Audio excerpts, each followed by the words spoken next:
अल्हम्दुलिल्लाहि रब्बिल आलमीन वस्सलातु वस्सलामु अला रसूलिहिल करीम व अला आलिहि व अस्हाबिहि अजमईन व अला मन तबिअहुम बिइहसान इला यौमिद्दीन अम्मा बाद। अशहदु अन ला इलाहा इल्लल्लाह वहदहु ला शरीका लह व अशहदु अन्ना मुहम्मदन अब्दुहु व रसूलुहु। अऊज़ु बिल्लाहि समीइल अलीम मिनश शैतानिर रजीम मिन हमज़िहि व नफ़्ख़िहि व नफ़्सिहि। बिस्मिल्लाहिर रहमानिर रहीम।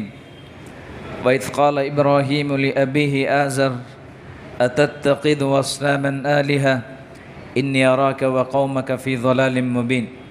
व कज़ालिक नुरी इब्राहीम मलकूतस समावाति वल अर्ज़ व लियकून मिनल मूक़िनीन।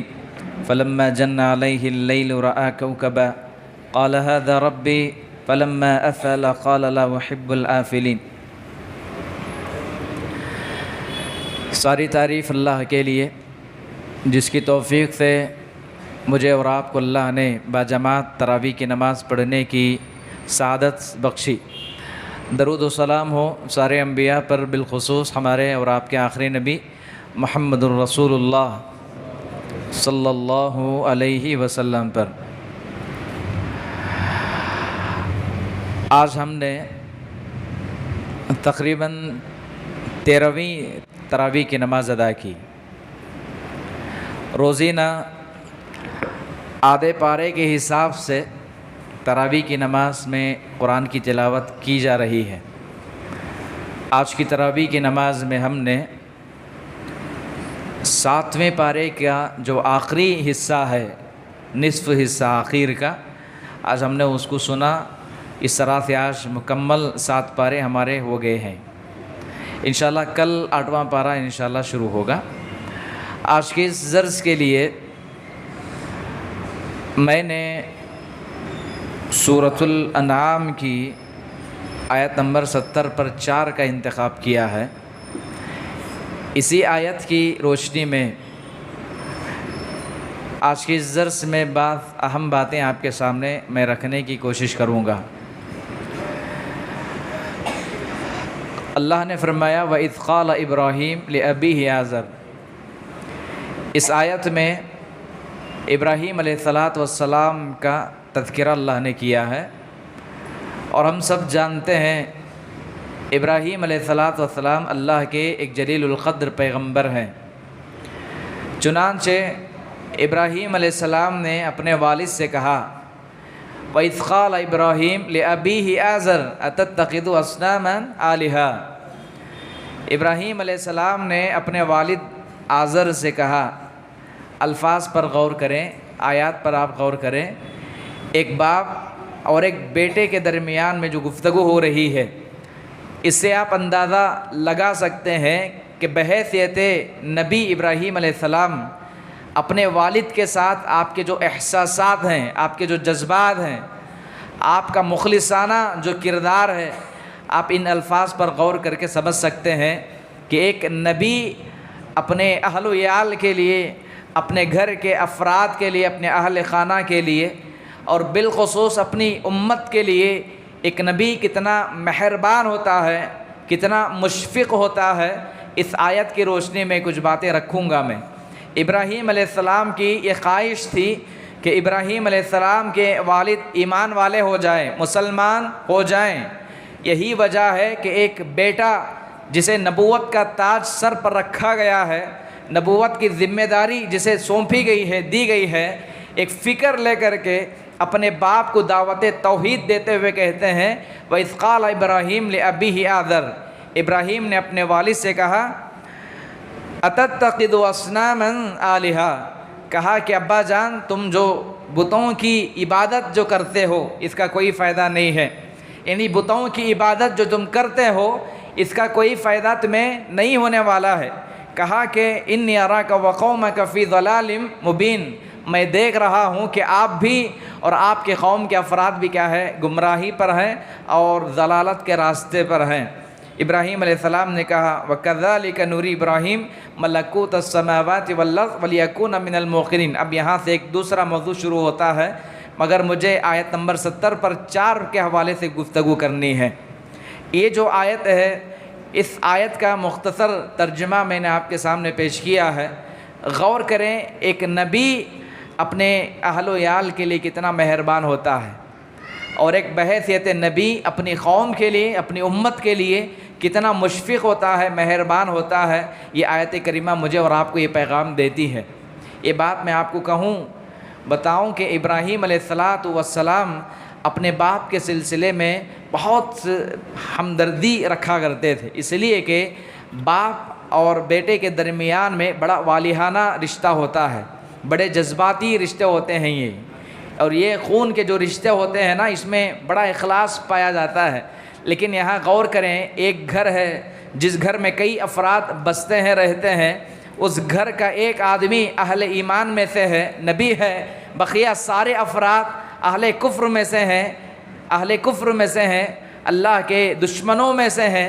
आप सोचें उस घर का क्या माहौल होगा, उस घर पर, उस घर के नबी पर क्या बीतती होगी, ये आयत करीमा हमें बताती है। इसलिए कि नबी बनाने के बाद ज़िम्मेदारियां जो बढ़ जाती हैं एक नबी के सिलसिले में, कि सबसे पहले फ़र्ज़ ये बनता है कि अपने घर वालों को ईमान वाले बनाएं, उनको अल्लाह की तरफ बुलाएं और तौहीद की दावत दें। एक नबी की यह सबसे बड़ी ज़िम्मेदारी होती है। यही वजह है अल्लाह के नबी अलैहिस्सलातु वस्सलाम को जब अल्लाह ने नबी बनाया, नबी बनाने के बाद अल्लाह ने आसमान से वही उतारी, कहा व अंदिर अशीरतकल अक़रबीन, कहा कि अपने रिश्तेदारों को भी इस्लाम की दावत दो। अल्लाह के नबी सल्लल्लाहु अलैहि वसल्लम, अल्लाह के नबी अलैहिस्सलातु वस्सलाम को जब ये आयत करीमा आप पर जब नाजिल हुई, अल्लाह के नबी सल्लल्लाहु अलैहि वसल्लम ने कोहे सफ़ा की पहाड़ी पर चढ़ करके आपने उस मौके पर कहा क़ुलू ला इलाहा इल्लल्लाह दख़लल जन्नह, कहा कि लोगों ला इलाहा इल्लल्लाह कहो, तुम जन्नत में दाखिल हो जाओगे, कामयाब हो जाओगे। अल्लाह के नबी अलैहिस्सलातु वस्सलाम ने जब ये हदीस बयान फरमाई तो सबसे पहले जिन लोगों ने अल्लाह के नबी सल्लल्लाहु अलैहि वसल्लम से मुखालफत की वो आपके रिश्तेदार थे, आपके अहले खाना में से थे, आपके अपने घर के और खूनी रिश्तेदार थे, जिन्होंने अल्लाह के नबी अलैहिस्सलातु वस्सलाम की दावत का इनकार किया। तो मैं ये कहना चाहूँगा, इब्राहीम अलैहिस्सलातु वस्सलाम की ज़िंदगी को इंसान पढ़ना चाहिए, उनकी शख्सियत को इंसान पढ़ना चाहिए, उनकी ज़िंदगी के हवाले से इंसान मुताला करना चाहिए। इसलिए कि इब्राहीम अलैहिस्सलातु वस्सलाम अपने बाप के सिलसिले में बड़े मुखलिस थे। यही वजह है कि इब्राहीम अलैहिस्सलाम ने अपने बाप को बारहा समझाया, कहा या अबती ला ताबुदु शैतान, या अबती लिमा ताबुदु मा ला यस्मा वला युस्मी। कुरान की ये जो आयत हैं ये बताती हैं कि इब्राहीम अलैहिस्सलातु वस्सलाम ने अपने वालिद को जिस अंदाज से समझाया, आज उम्मत को उसी अंदाज में समझाने की ज़रूरत है। आप देखें, बार बार कह रहे हैं अब्बा जान आप अल्लाह की इबादत करो, आप बुतों की इबादत को छोड़ दो। आप जिन बुतों की इबादत करते हो वो ना नफ़ा दे सकते हैं ना नुकसान पहुंचा सकते हैं। ये जो अल्फाज बताते हैं, इब्राहीम अलैहिस्सलातु वस्सलाम बड़े नर्म मिजाज थे, बड़े नर्म मिजाज। इसीलिए अल्लाह ने कुरान करीम में इब्राहीम अलैहिस्सलाम के हवाले से कहा इन्ना इब्राहीम लअव्वाहुन हलीम। अल्लाह ने कहा कि इब्राहीम अलैहिस्सलाम यकीनन बड़े नर्म मिजाज थे, यानी अल्लाह ने इनके दिल को नर्म बना दिया था। और एक नबी अपने उम्मत के लिए, अपने कौम के लिए, अपने अहले खाना के लिए बड़ा नर्म दिल होता है। और यहाँ एक बात काबिल गौर ये भी है, आप फ़र्ज़ कर ले जिस घर में आप रहते हैं, आपका बाप अगर आपका दुश्मन बन जाए तो उस बच्चे पर क्या बीतती है। जिस घर में आप रहते हैं, आपका सगा बाप अगर आपका दुश्मन बन जाए, आप पर क्या बीतती है। इब्राहीम अलैहिस्सलाम की ज़िंदगी बताती है, इब्राहीम अलैहिस्सलातु वस्सलाम की ज़िंदगी का सबसे पहला, सबसे बड़ा दुश्मन आपका सगा बाप था। और इब्राहीम अलैहिस्सलाम को अल्लाह ने बहुत आज़माया, बहुत आज़माया।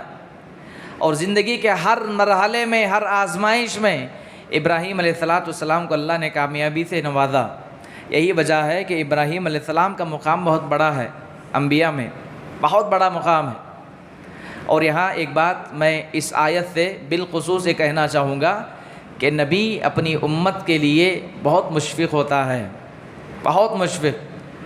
अल्लाह के नबी सल्लल्लाहु अलैहि वसल्लम की सीरत को आप पढ़ें, आपकी ज़िंदगी को आप पढ़ें, आपको मालूम होगा अल्लाह के नबी अलैहिस्सलाम को बहुत ज़्यादा अज़ियतें पहुँचाई गई, आपको बड़ी तकलीफ़ें दी गई। एक यहूदी ने आपको दावत दी, उस खाने में आपको जहर मिला करके दिया गया। अल्लाह के नबी अलैहिस्सलाम को वही के ज़रिए से अल्लाह ने बता दिया, लेकिन आपके साथ में एक सहाबी रसूल थे, वो जहर आलूद खाना उस सहाबी ने खा लिया, जिसके नतीजे में वो जहर आपके जिस्म पर असर करने लगा, इंतकाल हो गए, शहीद हो गए। अल्लाह के नबी अलैहिस्सलाम को अल्लाह ने जब वही के ज़रिए से बतला दिया तो आप अलैहिस्सलाम ने वो जहर आलूद खाना आपने नहीं खाया, लेकिन पूरी ज़िंदगी आपके जिस्म में उसका असर बाकी रहा। बिलखुसूस अल्लाह के नबी सल्लल्लाहु अलैहि वसल्लम जब ज़िंदगी के आखिरी अय्याम में थे, उस मौके पर यहूदी ने जो आपको जो जहर आलूद खाना दिया था, आपने कुछ हिस्सा उसका खा लिया था। बाद में वही की आयतें जब नादिल हुई तो अल्लाह ने जब बतला दिया तो अल्लाह के नबी ने वो खाने को छोड़ दिया। लेकिन अल्लाह के नबी अलैहिस्सलाम ज़िंदगी के आखिरी मरहले में, सकरात के आलम में जब आप थे, उस मौके पर अल्लाह के नबी अलैहिस्सलाम ने कहा कि जिस यहूदी ने मुझे जहर दिया था, आज वो जहर मुझे असर कर रहा है, आज उस जहर की तकलीफ़ मुझे हो रही है। अल्लाह के नबी अलैहिस्सलाम ने उस यहूदी को माफ़ कर दिया, आपने उसका कोई बदला नहीं लिया, आपने उसका कोई बदला नहीं लिया। अल्लाह के नबी सल्लल्लाहु अलैहि वसल्लम जिस मौके पर 13 साल आप मक्का में रहे, 13 साल, कितने साल तक? ज़िंदगी के 13 साल नबूवत के बाद आप मक्का में रहे, और इन 13 साला मुद्दत को हर आदमी पढ़ना चाहिए, मुताला करना चाहिए। और ये 13 साला मुद्दत अल्लाह के नबी सल्लल्लाहु अलैहि वसल्लम की जो मक्की ज़िंदगी है, अज़ियतों से भरी हुई, क़ुरबानियों से भरी हुई, आजमाइशों से भरी हुई ज़िंदगी है। कुछ मिसालें मैं देता हूँ आपको, इससे मैं ये पैगाम देना चाहता हूँ कि एक नबी का कितना बड़ा मुकाम होता है, और एक नबी बहैसियत अपनी उम्मत के लिए एक रूहानी बाप की मानिंद होता है, रूहानी बाप की हैसियत रखता है। जिस तरह एक बाप अपने बच्चों के लिए मुशफ़िक़ होता है, उससे कहीं ज़्यादा रहमदिल एक नबी अपनी उम्मत के लिए होते हैं। अल्लाह के नबी अलैहिस्सलाम 13 साल तक नबूवत मिलने के बाद मक्का में आप रहे। 13 साल में अल्लाह के नबी की ज़िंदगी में बड़ी अज़ियतें आईं, बहुत सारी आजमाइशों से अल्लाह के नबी को दरचार होना पड़ा। इब्तिदाई इस्लाम में जिन लोगों ने इस्लाम लाए, मुसलमान हुए, उसमें आप देखेंगे अक्सर ऐसे सहाबा थे जो गरीब थे, नादार थे, मुफलिस थे, या तो किसी के ग़ुलाम थे। यही वजह है कि इब्तिदाई इस्लाम में सहाबा को बहुत ज़्यादा अज़ियतें दी गई। बाज़ सहाबा अल्लाह के नबी अलैहिस्सलाम के पास आए कि अल्लाह के नबी अलैहिस्सलाम, हम पर जुल्म हो रहा है, हमें मारा जा रहा है, हमें शहीद किया जा रहा है, अल्लाह की मदद कब आएगी? कि अल्लाह की मदद अभी नहीं आएगी। अल्लाह के नबी अलैहिस्सलाम ने उस मौके पर कहा कि आज जो मुसीबतें तुम पर गुज़र रही हैं, ये मुसीबतें कुछ नहीं हैं, ये आजमाइशें कुछ भी नहीं हैं। इससे पहले जो उम्मतें गुज़री हैं, जो अम्बिया गुज़रे हैं, उन अम्बियाओं को उनके कौम वालों ने बड़ी तकलीफ़ें दी। किसी को आरे से चीर करके उन्हें कत्ल कर दिया गया, किसी कौम ने किसी नबी को क्या है कत्ल करके उनकी लाश को कुएं में फेंक दिया। जी हाँ, बहुत सारी अज़ियतों से अम्बिया गुज़रे, लेकिन किसी नबी ने अपनी कौम के लिए बद्दुआ नहीं की। जी, किसी नबी ने अपनी कौम के लिए बद्दुआ नहीं की, इल्ला ये कि अल्लाह का हुक्म आने के बाद वो बद्दुआ किए, अल्लाह ने उनकी बद्दुआएँ कबूल कर लीं, लेकिन किसी नबी ने भी अपनी कौम के लिए बद्दुआएँ नहीं की। ये होता है मेहरबानी, अपनी उम्मत का खौफ, रहमदिली इसी को कहते हैं। अल्लाह के नबी अलैहिस्सलाम ताइफ़ गए, और जब आप ताइफ़ का पहला सफ़र आप किए, आपको मालूम होनी चाहिए कि ताइफ़ के औबाशों ने अल्लाह के नबी को बहुत मारा, खून से लहू लहान हो गया। एक मकसद के तहत एक मिशन लेकर के गए थे अल्लाह के नबी अलैहिस्सलाम ताइफ़, और ताइफ़ का सफ़र आप किए, लेकिन अल्लाह के नबी ना उम्मीद होकर के नहीं निकले, एक उम्मीद लेकर के आप निकले वहाँ से। इस हाल में निकले कि जाते हुए आपका जिस्म सही सलामत है, जब वापस आए ताइफ़ से इस हाल में आए कि आपके जिस्म से खून बह रहा था, खून से लहू लहान हुए थे आप। एक अंगूर का बाग था, उस बाग में अल्लाह के नबी कुछ देर आराम करने के लिए बैठ गए। उस बाग के 2 मालिकों ने जब देखा अल्लाह के नबी खून से लहूलुहान हैं, तो उन्होंने अपने बाग का जो निगरान था उससे कहा कि जाओ जा कर के कुछ अंगूर उनके सामने पेश करो। वो ग़ुलाम, वो खादिम जो बाग का नौकर था, कुछ अंगूर लेकर के अल्लाह के नबी के पास आया सल्लल्लाहु अलैहि वसल्लम। आने के बाद उन अल्लाह के नबी के सामने उसे पेश किया। अल्लाह के नबी अलैहिस्सलाम उसे खा रहे थे और अपने सर से खून को आप अलैहिस्सलाम पोंछ रहे थे, साफ़ कर रहे थे आप। ग़ुलाम ने, उस नौकर ने जब देखा, खादिम ने पूछा कि तुम कौन हो? कहा कि मैं अल्लाह का रसूल हूँ सल्लल्लाहु अलैहि वसल्लम।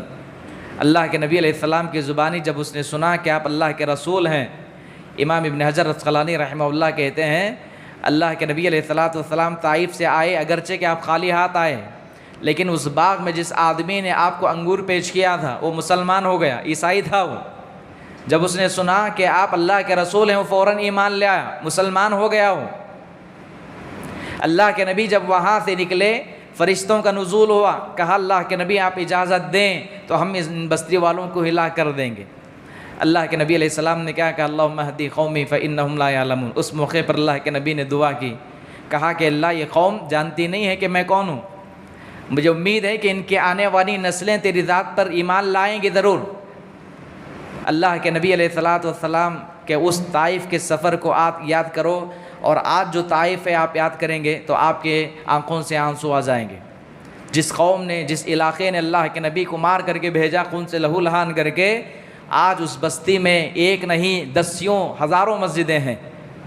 जिस बस्ती वालों ने नबी का इनकार किया, आज उस बस्ती के हर मस्जिद से 5 वक्त अशहदु अल्ला इलाहा इल्लल्लाह के बाद अशहदु अन्ना मुहम्मद रसूलुल्लाह के अल्फाज सुनाई देते हैं। जी हाँ, आज भी वो इलाक़ा मौजूद है, आज भी वो बागीचा मौजूद है जिस जगह अल्लाह के नबी आराम करने के लिए बैठे हुए थे। अल्लाह के नबी अलैहिस्सलाम अगर चाहते तो उस बस्ती वालों के हक़ में बद्दुआ कर देते, अल्लाह सारी बस्ती को हिला कर देते, लेकिन आपने नहीं किया। शोब अबी तालिब हम सबको याद रखना चाहिए। शोब अबी तालिब, अल्लाह के नबी अलैहिस्सलाम को 3 साल के लिए बाइकाट किया गया, 3 साल के लिए। साहब अर्रहीक़ुल मख़तूम मौलाना सफ़ीउर रहमान मुबारकपुरी रहमहुल्लाह लिखते हैं अपनी किताब में, 3 साल तक मुसलमानों को बाइकाट कर दिया गया। और अंदाज़ कैसा है बाइकाट का, कोई बात नहीं करेगा, लेन देन नहीं करेगा, कोई खाना नहीं खिलाएगा, पानी भी नहीं पिलाएगा, हत्ता कि उनके घर के ख़वातीन से कोई निकाह भी नहीं करेगा। इस तरह 3 साल तक अल्लाह के नबी को और अहले ईमान वालों को बाइकाट किया गया। और इन 3 साला मुद्दत में शोब अबी तालिब में अल्लाह के नबी अलैहिस्सलाम अपने सहाबा के साथ थे। आप अंदाज़ा लगाएं, 3 साल ये जो मुद्दत है इस्लामी तारीख़ के सबसे दर्दनाक अय्याम हैं, ये सबसे दर्दनाक अय्याम।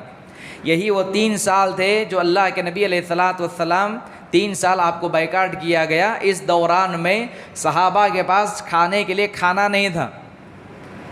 बच्चे जब दूध के लिए तिल मिला जाते, भूख के लिए जब रोने लगते, मुर्रिख़ीन लिखते हैं कि बच्चों की रोने की आवाज़ें मक्का में सुनाई देती थी बस्ती में, भूख के मारे।